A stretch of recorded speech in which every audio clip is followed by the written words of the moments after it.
బాలకృష్ణ గారు ఏది మాట్లాడినా ఆయన బాధ్యత లేని మాటలు, స్త్రీలంటే గౌరవం లేని మాటలే మాట్లాడతాడు ఆయన. మరి అటువంటి వ్యక్తికి ఓట్లేస్తున్నటువంటి హిందూపురం ప్రజల్ని నేను మొక్కుతాన్నా చేతులెత్తి,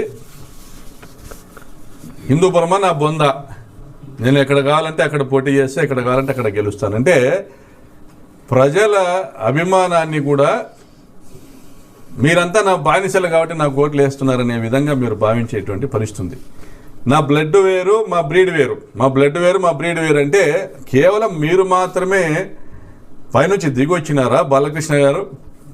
మీరు మాట్లాడేదంటే మిగిలిన కులాలందరూ కూడా, మిగిలిన మతాలందరూ కూడా వారందరూ కూడా మీ బానిసలా, మీ బ్లడ్ వేరు, మీ బ్రీడ్ వేరు అని మిమ్మల్ని మీరు గొప్పగా దాన్ని వర్ణించుకునేటువంటి, మిమ్మల్ని మీరు గొప్పగా వర్ణించుకునేటువంటి విధానము, మీ అహంభావపూరితమైనటువంటి ఆలోచన విధానము, ఇన్ని మైనస్ పాయింట్లు ఉన్నా ఈరోజు తెలుగుదేశం పార్టీ తల ఎక్కడ పెట్టుకోవాలో తెలియడంలే.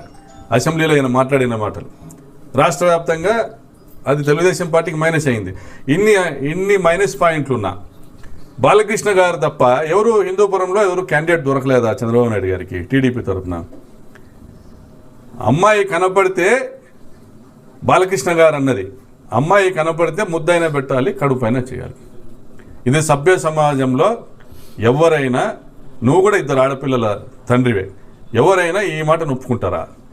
నువ్వు సినిమా హీరో అయినంత మాత్రం నువ్వు గ్లాస్ ఇట్లా తిప్పి మందు తాగితే, నువ్వు మ్యాన్షన్ హౌస్ తాగితే అమ్మ పెళ్ళాం అవుతుందా, పెళ్ళాం అమ్మ అవుతుందా?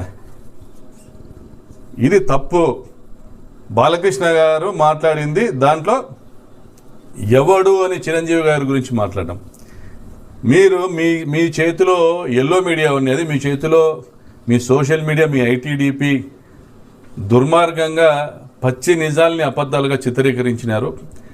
జగన్మోహన్ రెడ్డి గారు చిరంజీవి గారిని సాదరంగా ఆహ్వానించి ఎంతో గౌరవంగా సినీ పరిశ్రమ యొక్క సమస్యలు విని మమ్మల్ని అందరినీ చాలా సంతుష్టుల్ని చేసినారని నారాయణమూర్తి గారు మాట్లాడింది కానీ, మహేష్ బాబు గారు మాట్లాడింది కానీ, చిరంజీవి గారు రాసిన లేఖ కానీ, దీని ద్వారా జగన్ గారి పైన చేస్తున్నటువంటి దుష్ప్రచారం అంతా పటాపంచలైపోయింది.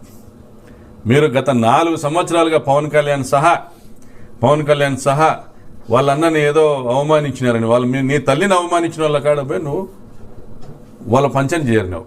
నా తల్లిని అవమానించినారని 2009లో బయటకు వచ్చి ఆ రోజు ఊగిపోతా, రెచ్చగొడతా నీ ఫ్యాన్స్ని, నీ కులస్తుల్ని.